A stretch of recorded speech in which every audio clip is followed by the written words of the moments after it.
بسم اللہ الرحمن الرحیم۔ ناظرین، ابو جہل کا یہ وہ بڑا اور لرزہ خیز واقعہ ہے جب ابو جہل نے باقاعدہ ایک منظم مہم بنا کر اسلام کو مٹانے کی کوشش کی۔ صرف ایک لمحہ نہیں بلکہ پورا ایک دور ظلم۔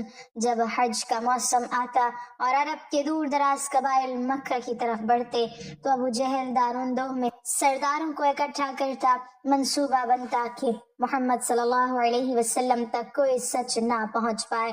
پھر وہ خود مکہ کے راستوں، منڈیوں اور پڑاؤں پر کھڑا ہو جاتا، قافلوں کو روک کر کہتا، خبردار اس شخص کے قریب نہ جانا، یہ نعوذ باللہ جادوگر ہے۔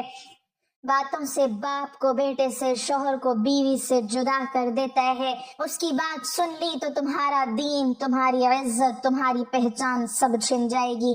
وہ یہ باتیں اتنے یقین اور مکاری سے کہتا ہے کہ سادہ دل مسافر لرز جاتے، کئی لوگ ڈر کر واپس لوٹ جاتے، اور جو پھر بھی رسول اللہ صلی اللہ علیہ وسلم سے مل لیتے، ابو جہل ان کے پیچھے پیچھے جا کر زہر گھولتا، کہتا کہ تم دھوکے میں آ گئے ہو، یہ نیا دین فتنہ ہے۔ وہ نہ صرف زبان سے حملہ کرتا ہے بلکہ نو مسلموں پر معاشی دباؤ ڈالتا ہے، تاجروں کو دھمکاتا کہ جو محمد صلی اللہ علیہ وسلم کے ماننے والوں سے خرید و فروخت کرے گا وہ تباہ کر دیا جائے گا، غلاموں پر تشدد کرواتا، کمزوروں کو ڈراتا، ہر اس دل کو کچلنا چاہتا جہاں ایمان کی ہلکی سی روشنی جاگ اٹھے۔ مگر اس کی یہ پوری مہم افواہوں، خوف، جھوٹ اور غرور سے بھری آخر کار خود اس کے لیے اندھیرا بن گئی، کیونکہ جن راستوں پر وہ حق کو روکنے کھڑا تھا وہی راستے اسلام کی صداقت کے گواہ بن گئے، اور ابو جہل اپنی ساری چالاکیوں کے باوجود تاریخ میں اس شخص کے طور پر یاد رکھا گیا جس نے سچ کو روکنے کی ہر ممکن کوشش کی مگر خود ہمیشہ کے لیے ہار گیا۔ یہ وہ لمحہ ہے جب ابو جہل نے تلوار نہیں زبان کو زہر بنایا اور اسلام کے خلاف نفرت کو باقاعدہ ہتھیار کی طرح استعمال کیا۔ روایت میں آتا ہے کہ جب رسول اکرم صلی اللہ علیہ وسلم صفا پہاڑی پر کھڑے ہو کر قریش کو اللہ کی وحدانیت کی دعوت دے رہے تھے، آواز میں سچ کی گونج تھی اور الفاظ میں آخرت کی لرزش، تو مجمع سناٹے میں تھا۔ اسی سناٹے کو چیرتے ہوئے ابو جہل آگے بڑھا، چہرہ نفرت سے سرخ، آنکھوں میں تکبر کی آگ، اور چیخ کر بولا، تبا لکا، کیا اسی لیے ہمیں جمع کیا تھا؟ پھر وہ بازاروں، محفلوں اور قافلوں میں جا جا کر کہتا پھرتا کہ محمد صلی اللہ علیہ وسلم نعوذ باللہ جادوگر ہیں، شاعر ہیں، خاندانوں کو توڑنے آئے ہیں۔ وہ لوگوں کے کان بھرتا، دلوں میں شک ڈالتا، نئے مسلمانوں کو ڈراتا کہ اگر اس دین کے قریب گئے تو تمہاری تجارت برباد ہو جائے گی، تم قبیلے سے کاٹ دیے جاؤ گے۔ اس کی باتیں تیر کی طرح نہیں بلکہ آہستہ آہستہ زہر بن کر پھیلتی تھیں۔ وہ اسلام کو خون کے بغیر مارنا چاہتا تھا، افواہوں سے، الزاموں سے، ذہنی اذیت سے، لیکن وہ نہ جان سکا کہ حق کے سامنے زبان کا زہر بھی بے بس ہو جاتا ہے۔ اس کی ہر بات آخر کار خود اسی کے لیے رسوائی بن گئی، اور وہ شخص جو خود کو مکہ کا سب سے بڑا عقل مند سمجھتا تھا، تاریخ میں سب سے بڑا دشمن حق، گمراہی اور ہلاکت کی علامت بن کر رہ گیا۔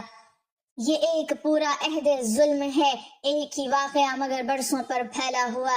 جب ابو جہل نے اسلام کو مٹانے کے لیے سماج کو قید خانہ بنا دیا، یہ شعیب ابی طالب کا ہولناک محاصرہ تھا۔ جب اس نے قریش کے سرداروں کو اکٹھا کر کے وہ شفاق معاہدہ لکھوایا کہ محمد صلی اللہ علیہ وسلم اور ان کے ماننے والوں سے کوئی نکاح نہیں کرے گا، کوئی خرید و فروخت نہیں کرے گا، کوئی بات نہیں کرے گا، کوئی پانی نہیں دے گا، اور یہ کاغذ خانہ کعبہ میں لٹکا دیا گیا۔ پھر 3 برس تک رسول اکرم صلی اللہ علیہ وسلم، حضرت خدیجہ رضی اللہ تعالی عنہ، حضرت ابو طالب رضی اللہ تعالی عنہ اور تمام مسلمان ایک تنگ وادی میں قید کر دیے گئے۔ راتوں کو بچوں کے رونے کی آوازیں مکہ کی فضا چیر دیتی تھیں۔ بھوک اس حد تک بڑھ گئی کہ درختوں کے پتے اور چمڑے کے ٹکڑے چبائے جاتے، مگر ابو جہل پتھر دل بن کر پہرے دیتا۔ اگر کہیں سے غلہ آنے کی خبر ملتی تو قیمت آسمان تک پہنچا دیتا۔ تاکہ کوئی مدد نہ کر سکے۔ وہ بازار میں کھڑا ہو کر تاجروں کو دھمکاتا کہ اگر کسی نے مسلمانوں کو کچھ بیچا تو اس کا کاروبار خاک میں ملا دیا جائے گا۔ وہ بھوک سے بلکتے بچوں کو دیکھ کر بھی نہ پگھلا بلکہ طنز کرتا کہ دیکھو تمہارے دین نے تمہیں کہاں لا کھڑا کیا۔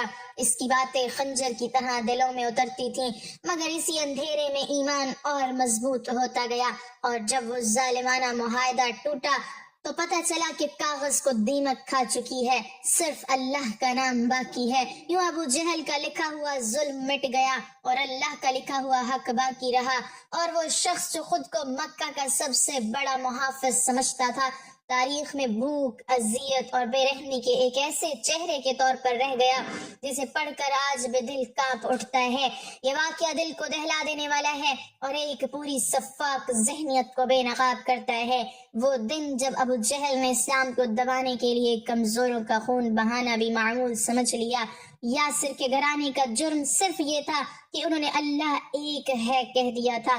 مکہ کی تپتی زمین، جلتا ہوا سورج اور بیچ میدان حضرت سمیہ رضی اللہ تعالی عنہ، ایک ضعیف اور کمزور خاتون جن کے ہاتھ پاؤں باندھے گئے، کوڑے برسائے گئے، گالیاں دی گئیں، اور ابو جہل خود سامنے کھڑا ہو کر دھاڑتا کہ محمد صلی اللہ علیہ وسلم کا دین چھوڑ دو، لات و عزہ کو مان لو، مگر اس بوڑھی ماں کی زبان سے صرف کلمہ حق نکلتا رہا۔ ہر ضرب کے ساتھ ایمان اور مضبوط ہوتا گیا۔ یہ منظر ابو جہل کے لیے ناقابل برداشت بن گیا۔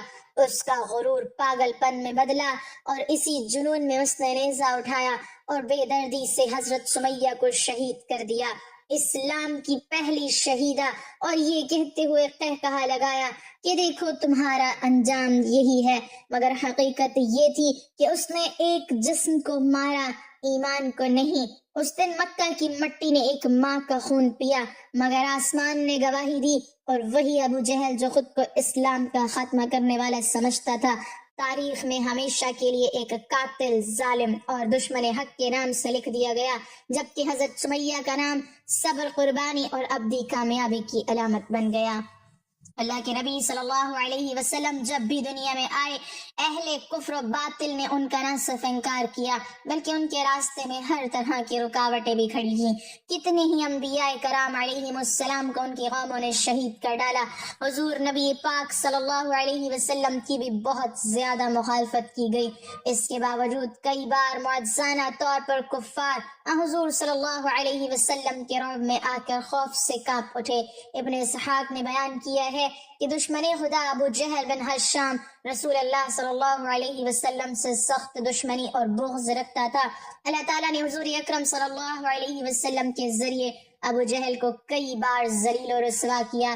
یہ حضرت صلی اللہ علیہ وسلم کے معجزات تھے۔ ابن اسحاق نے کہا، مجھ سے عبداللہ بن ابو سفیان ثقفی نے ایک بیان کیا، اور یہ بہت اچھے حافظے والے بزرگ تھے۔ انہوں نے کہا، عراش کی بستی سے ایک شخص اونٹ لے کر مکہ آیا۔ ابو جہل نے اس سے اونٹ خرید لیے، پھر قیمت ادا کرنے سے انکاری ہو گیا۔ عراشی مایوس ہو کر قریش کی مجلس میں آیا اور ان سے مدد مانگی۔ اس نے کہا، قریش کے لوگوں، میں ایک اجنبی مسافر ہوں اور ابو الحکم بن ہشام نے میرا حق مار لیا ہے، کون سا شخص مجھے میرا حق دلائے گا؟ اس وقت رسول اللہ صلی اللہ علیہ وسلم مسجد کے ایک کونے میں تشریف فرما تھے۔ اہل مجلس سبھی منکرین حق تھے۔ انہیں شرارت سوچی تو انہوں نے عراشی سے کہا کہ تم دیکھ رہے ہو وہ شخص جو کونے میں بیٹھا ہے وہی تمہارا حق دلا سکتا ہے۔ دراصل سرداران قریش جانتے تھے کہ ابو جہل حضور اکرم صلی اللہ علیہ وسلم سے سخت عداوت رکھتا ہے۔ وہ حضور صلی اللہ علیہ وسلم کی سبکی چاہتے تھے اور مسافر سے مذاق کر رہے تھے۔ عراشی رسول اللہ صلی اللہ علیہ وسلم کے پاس پہنچ گیا اور جا کر کہا، اے اللہ کے بندے، ابو الحکم بن ہشام نے میرا حق مار لیا ہے اور میں اجنبی ہوں۔ ان لوگوں سے میں نے پوچھا کہ کون مجھے میرا حق دلا سکتا ہے، تو انہوں نے آپ کی طرف اشارہ کیا، بس آپ میرا حق دلا دیں، اللہ آپ پر رحم کرے۔ حضور صلی اللہ علیہ وسلم اسی وقت اٹھ کھڑے ہوئے اور اس کے ساتھ چل دیے۔ قریش کے لوگوں نے دیکھا تو اپنے میں سے ایک شخص سے کہا، اے فلاں، ان کے پیچھے جا اور دیکھ کر آپ۔ تماشا کیا بنتا ہے۔ رسول اللہ صلی اللہ علیہ وسلم اجنبی کو ساتھ لیے ابو جہل کے دروازے پر پہنچے اور دستک دی۔ اس نے پوچھا کون ہے؟ فرمایا میں محمد ہوں، ذرا باہر نکلو۔ ابو جہل باہر نکلا تو اس کا رنگ اڑا ہوا تھا اور یوں معلوم ہوتا تھا کہ اس کے جسم میں روح نہیں ہے۔ آپ نے فرمایا اس شخص کا حق ادا کر دو۔ ابو جہل نے کہا بہت اچھا، میں اس کا حق ابھی ادا کرتا ہوں۔ گھر کے اندر داخل ہوا، رقم لے کر آیا اور عراشی کے ہاتھ پر رکھ دی۔ حضور صلی اللہ علیہ وسلم نے عراشی سے فرمایا اچھا بھائی خدا حافظ، اور آپ چل دیے۔ عراشی قریش کی مجلس کے پاس سے گزرا اور ان سے کہا اللہ تعالیٰ اسے جزائے خیر عطا فرمائے، خدا کی قسم وہ بڑا عظیم آدمی ہے، اس نے مجھے میرا حق دلا دیا۔ جس شخص کو قریش کے لوگوں نے تماشا دیکھنے کے لیے بھیجا تھا اس سے انہوں نے کہا تیرا ستیاناش ہو، تو نے کیا دیکھا؟ اس نے کہا میں نے عجیب ترین معاملہ دیکھا، خدا کی قسم جو ہی محمد نے اس کے دروازے پر دستک دی اور وہ باہر نکلا تو میں نے دیکھا کہ اس کے جسم میں گویا جان ہی نہیں۔ محمد نے اس سے کہا کہ اس شخص کو اس کا حق ادا کر دو، تو بغیر ہیل و حجت کے اس نے اس کا حق ادا کر دیا۔ تھوڑی دیر بعد ابو جہل مجلس میں آ پہنچا تو لوگوں نے اس سے کہا تیری تباہی ہو جائے، تجھے کیا ہو گیا تھا؟ خدا کی قسم تو نے جو حرکت کی اس کی تو ہمیں کبھی توقع ہی نہیں تھی۔ ان کی باتیں سن کر ابو جہل نے کہا تمہاری بربادی ہو جائے، خدا کی قسم جو ہی محمد بن عبداللہ نے میرے دروازے پر دستک دی اور میں نے اس کی آواز سنی تو میرے اوپر روب طاری ہو گیا۔ پھر میں دروازہ کھول کر باہر نکلا تو کیا دیکھتا ہوں کہ اس کے سر کے اوپر فضا میں ایک سانڈ اونٹ معلق ہے۔ اس اونٹ جیسی کوہان گردن اور دانت میں نے کبھی کسی اونٹ کے نہیں دیکھے۔ خدا کی قسم مجھے یوں محسوس ہوا کہ اگر میں نے انکار کیا تو وہ اونٹ مجھے کھا جائے گا۔ حضور صلی اللہ علیہ وسلم کا یہ عمل ملک خدا کی خدمت کی بہترین مثال اور اس کے ساتھ اخلاص و جرت کے اظہار کا بہترین نمونہ ہے۔ آپ نبوت سے قبل بھی مظلوموں اور بے کسوں کے سرپرست اور والی تھے، جبکہ نبوت ملنے کے بعد بھی آپ کا یہ عمل جاری رہا۔ آپ نے ہمیشہ اس حوالے سے بہترین کردار ادا کیا۔ ناظرین، دور نبوت کا بدترین فرعون ابو جہل اپنے زخموں سے چور جسم کے ساتھ موت کا منتظر تھا، تو اتنے میں حضرت ابن مسعود رضی اللہ تعالی عنہ وہاں پہنچے۔ آپ نے اسے داڑھی سے پکڑا اور گردن اور پاؤں رکھ کر جو زور سے دبایا تو ملعون کی آنکھیں پھٹ پڑی۔ کہا اے دشمن خدا، تو فرعون سے بھی بدتر ہے۔ ابو جہل کی زبان کھینچی چلی گئی تھی مگر پھر بھی تمسخر اڑانے سے باز نہ آیا۔ ناظرین، یہ وہی ابو جہل ہے جس نے اپنی پوری زندگی حضور صلی اللہ علیہ وسلم کو اذیتیں دینے میں گزار دی۔ اس کی موت اور اس کی لاش کے عبرتناک انجام کا واقعہ بھی اسی طرح بھیانک ہے کہ جیسے فرعون و نمرود کی ہلاکت کے واقعات ہیں۔ چنانچہ حضرت عبد الرحمن بن عوف رضی اللہ تعالی عنہ فرماتے ہیں کہ میدان بدر کے روز دو نوجوان لڑکے معاذ اور معوذ رضی اللہ تعالی عنہ میں سے ایک نے آ کر مجھ سے پوچھا چچا جان، کیا آپ ابو جہل کو پہچانتے ہیں؟ میں نے سنا ہے کہ اس نے حضور صلی اللہ علیہ وسلم کو بہت دکھ اور اذیتیں پہنچائی ہیں۔ آج اگر وہ مجھے نظر آ گیا تو یا تو خود قتل ہو جاؤں گا یا اسے قتل کر کے دل کی بھڑاس نکالوں گا۔ میدان بدر میں گھمسان کا رنگ تھا۔ جو ہی مجھے ابو جہل دور سے نظر آیا میں نے اس کی طرف اشارہ کر دیا۔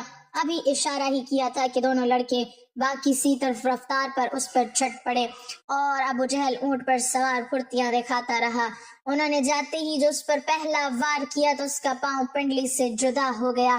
ابو جہل کراہتا ہوا اونٹ سے نیچے گر پڑا۔ حضرت معاذ فرماتے ہیں ابو جہل کا بیٹا اکرمہ جو اس وقت یہ منظر دیکھ رہا تھا اس نے بڑھ کر ایک وار کیا جو میرے بازو پر لگا، جس سے میرا بازو کٹ کر جسم کے ساتھ لٹکنے لگا۔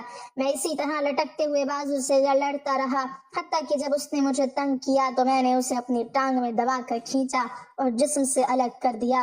موقع پاتے ہی حضرت معاذ رضی اللہ تعالی عنہ نے ابو جہل پر دوسرا وار کیا اور وہ اس شدت کا تھا کہ ابو جہل کے جسم سے خون پلید کے فوارے چھوٹ پڑے۔ ابو جہل کو جو اس حالت میں دیکھا تو سمجھا کہ ملعون اپنے انجام کو پہنچ چکا ہے اور وہ دونوں بارگاہ رسالت آپ صلی اللہ علیہ وسلم میں حاضر ہوئے اور تمام معرکہ عرض کیا۔ ناظرین، تبرے میں ہے کہ ابو جہل ابھی تک مرا نہیں تھا بلکہ موت کے انتظار میں تڑپ رہا تھا۔ جب معرکہ بدر اپنے اختتام کو پہنچا تو آپ صلی اللہ علیہ وسلم نے صحابہ کو حکم فرمایا کہ ابو جہل کو تلاش کرو۔ حضرت عبداللہ بن مسعود رضی اللہ تعالی عنہ بے حکم کی تعمیل میں نکل کھڑے ہوئے۔ حضرت ابن مسعود فرماتے ہیں کہ آپ صلی اللہ علیہ وسلم نے ابو جہل کی ایک نشانی بھی بیان فرما دی۔ آپ صلی اللہ علیہ وسلم نے فرمایا اگر تم مقتولین میں سے اسے دیکھو اور ابو جہل کو نہ پاؤ تو دیکھنا اس کے گھٹنے کی جگہ زخم کا نشان ہوگا۔ اور نشان اس طرح بنا کہ ایک مرتبہ میں اور ابو جہل عبداللہ بن جذعان کی دعوت میں گئے، ہم دونوں لڑکپن میں تھے اور میں اس سے ذرا دبلا تھا۔ وہاں کچھ معاملہ ہوا جس کی وجہ سے میں نے اسے دھکا دے دیا جس سے وہ زمین پر گرا اور اس کے گھٹنے پر خراش لگی، زخم تو ٹھیک ہو گیا مگر اس کا نشان باقی رہ گیا۔ حضرت ابن مسعود رضی اللہ تعالی عنہ بیان فرماتے ہیں میں میدان میں جا کر کافروں کی لاشوں کو پلٹ پلٹ کر دیکھتا رہا کہ مجھے ایک جگہ خون میں لت پت ابو جہل نظر آ گیا، اس میں ابھی سانسیں باقی تھی، پھر میں نے گھٹنے پر نشان دیکھا تو وہ بھی نظر آ گیا۔ جب مجھے کوئی ابہام باقی نہ رہا تو میں نے اس کی گردن پر پاؤں رکھا اور اس کی داڑھی کو پکڑ کر زور سے کھینچا تو اس کی آنکھیں پھٹ پڑی۔ میں نے کہا اے دشمنی خدا، اللہ تعالیٰ نے اب تو تجھے ذلیل کر دیا۔ کہنے لگا اس میں ذلت کیا ہوئی، میں تو اس شخص کا بدلہ لینے آیا تھا جسے تم نے قتل کر دیا تھا، اچھا بتاؤ فتح کس کی ہوئی؟ میں نے کہا اللہ اور اس کے رسول صلی اللہ علیہ وسلم کی۔ پھر کہنے لگا اے ابن مسعود، اے بھیڑوں کے چرانے والے، تو بہت اونچی جگہ چڑھا ہے۔ دوسرا قول یہ ہے کہ حضرت عبداللہ بن مسعود رضی اللہ تعالیٰ عنہ نے فرمایا اے ابو جہل تیرا قاتل میں ہوں۔ کہنے لگا نہیں، تجھ سے پہلے غلاموں نے اپنے آقا کو قتل کیا ہے۔ اور قول یہ بھی ہے کہ جب ابن مسعود رضی اللہ تعالیٰ عنہ اس کے سینے پر چڑھ بیٹھے تو آپ نے کہا اے دشمن خدا، تو فرعون سے بھی بدتر ہے، کیونکہ اس نے غرق ہوتے وقت ہی کم از کم اپنے ناپسندیدہ کردار کا اعتراف کرتے ہوئے انصاف سے کام لیا تھا، تیرا بھی وہی حال ہے، پھر بھی تو اس حالت میں گمراہی اور ضلالت پر اصرار کرتا ہے۔ اس کے جواب میں وہ ملعون کہنے لگا تم اپنے آقا سے کہہ دو کہ اے محمد صلی اللہ علیہ وسلم، میں اس دنیا سے رخصت ہو رہا ہوں اور میرا تجھ سے بڑھ کر کوئی دشمن نہیں ہے۔ نعوذ باللہ، یہ سننا تھا کہ آپ نے اسی تلوار سے اس کا سر تن سے جدا کر دیا۔ آپ نے اس کا سر اٹھایا اور آپ صلی اللہ علیہ وسلم کے سامنے لا کر پٹخ دیا اور کہا یا رسول اللہ صلی اللہ علیہ وسلم، یہ رہا ابو جہل کا سر۔ حضور صلی اللہ علیہ وسلم نے فرمایا قسم ہے اس ذات کے جس کے سوا کوئی معبود برحق نہیں، یہ اسی کا سر ہے۔ آپ صلی اللہ علیہ وسلم کا یوں فرمانا اظہار تشکر سے تھا، وگرنہ آپ صلی اللہ علیہ وسلم اس ملعون کو بخوبی جانتے تھے۔ ابن مسعود نے عرض کیا واللہ یہ وہی ہے۔ اس پر آپ صلی اللہ علیہ وسلم اٹھے اور سر کے پاس جا کر کھڑے ہوئے اور خوب غور سے دیکھ کر فرمایا یہ شخص اس امت کا فرعون ہے۔ اللہ رب العزت کا شکر ہے کہ ایک دشمن دین ہلاک ہوا۔ ایک دوسری روایت میں ہے کہ سجدہ شکر ادا فرمایا اور ایک اور روایت میں ہے کہ نماز شکرانہ ادا فرمائی۔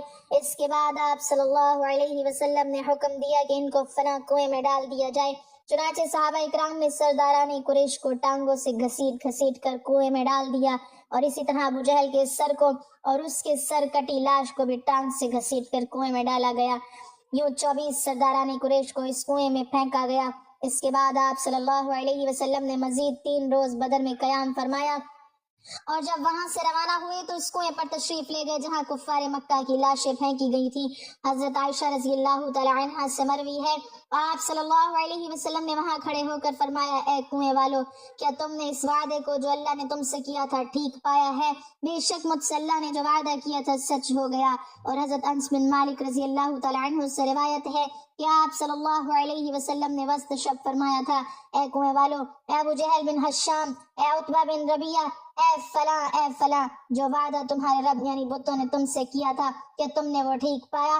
کیونکہ میرے رب نے جو وعدہ مجھ سے کیا تھا وہ منوعاً سچا ہو گیا۔ اس پر صحابہ رضی اللہ عنہم نے پوچھا یا رسول اللہ صلی اللہ علیہ وسلم، آپ بے روح جسموں کے ساتھ باتیں کرتے ہیں، تو آپ صلی اللہ علیہ وسلم نے فرمایا جو بات میں کہتا ہوں اسے تم ان سے کچھ زیادہ نہیں سنتے، البتہ ان میں جواب دینے کی استطاعت نہیں ہے۔ اور امام طبری نقل فرماتے ہیں کہ محمد بن اسحاق کہتے ہیں بعض علماء نے یہ بات بھی بیان کی ہے کہ جس روز آپ نے گفتگو کی آپ نے فرمایا اے کنویں والو، تم نبی کے اہل خاندان کے ہو کر اپنے نبی کے حق میں بدترین خاندان تھے اور تم نے میری تکذیب کی حالانکہ تو دوسرے لوگوں نے میری تصدیق کی۔ تم نے مجھے گھر سے نکالا، دوسروں نے مجھے پناہ دی، تم نے مجھ سے جنگ کی، دوسروں نے میری مدد کی۔ اس کے بعد آپ صلی اللہ علیہ وسلم نے فرمایا جو وعدہ تمہارے رب نے تم سے کیا تھا اسے تم نے سچ پایا، میں نے تو اپنے رب کے وعدے کو سچ پایا۔ ناظرین، یوں ابو جہل کی جہالت اور ظلمت کا دور اپنے اختتام کو پہنچا۔ بے شک اللہ رب العزت کے ہاں ہر ظالم کے لیے دردناک عذاب تیار ہے جس سے بچنا محال ہے۔ دعا ہے اللہ پاک اپنے محبوب صلی اللہ علیہ وسلم کے صدقے ہمیں اور تمام امت مسلمہ کو کامل ایمان کی دولت سے سرفراز فرمائے، آمین۔ ناظرین، کمنٹ باکس میں اللہ تعالیٰ کے 99 ناموں میں سے ایک نام ضرور ٹائپ کریں۔